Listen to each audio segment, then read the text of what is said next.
अस्सलाम वालेकुम व्यूवर्स। आज मैं फैमिली के फरमाइश पे मटन मशरूम हांडी बना रही हूँ, जिसके लिए हमें चाहिए 300 ग्राम मटन, 200 ग्राम मशरूम, 3 से 4 कली लहसुन के, 300 ग्राम टमाटोज़ और थोड़ी सी शिमला मिर्च।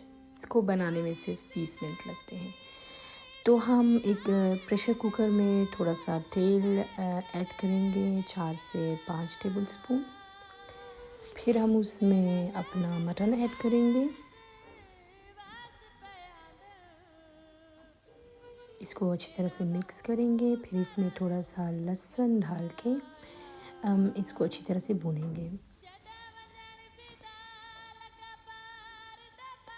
अब हम इसमें थोड़ा सा पानी ऐड करेंगे और ढक्कन बंद करके इसको पकने के लिए छोड़ देंगे। अब हम एक अलग से पैन में थोड़ा सा तेल लेंगे, उसमें अपने कटे हुए मशरूम्स ऐड करेंगे। इसको भी 4 से 5 मिनट तक पकाएंगे। फिर हम इसमें अपने हिसाब से मसाले ऐड करेंगे। तो मेरे पास ये अवेलेबल था तो मैंने ये डाल दिया, और थोड़ा सा काली मिर्च, इसको भी हम ऐड करेंगे और थोड़ा सा पकाएंगे। फिर हम इसमें थोड़ा सा लहसुन ऐड करेंगे और अपने टमाटोज़ ऐड करेंगे।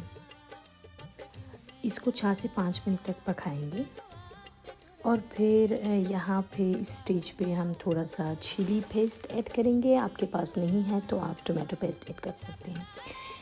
यहाँ पे हमारा मटन पक चुका है।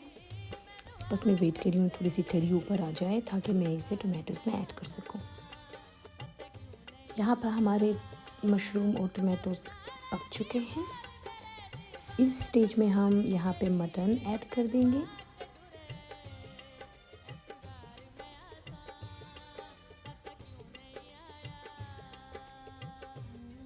और इसे अच्छी तरह से हिलाएंगे। इसको अच्छी तरह से मिक्स करने के बाद 4 से 5 मिनट तक पकाएंगे। फिर इसमें नमक, शिमला मिर्च और थोड़ी सी टमाटोज़ ऐड कर देंगे और 1 टीस्पून चिली फ्लेक्स ऐड करेंगे। यहाँ पे हमारा डिश बन चुका है और इसे हम डिश आउट करेंगे। ये बहुत ही कम मसालों में बनने वाली डिश है जो बहुत ही टेस्टी है। उम्मीद करती हूँ आप लोगों को पसंद आई होगी। अब हम इसके ऊपर थोड़ा सा धनिया डाल के इसको सर्व करेंगे। आप चाहे तो रोटी या फिर चावल के साथ इसे सर्व कर सकते हैं।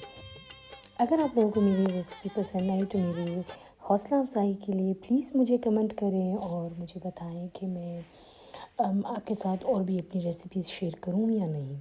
Thank you for watching. खुदा हाफिज़।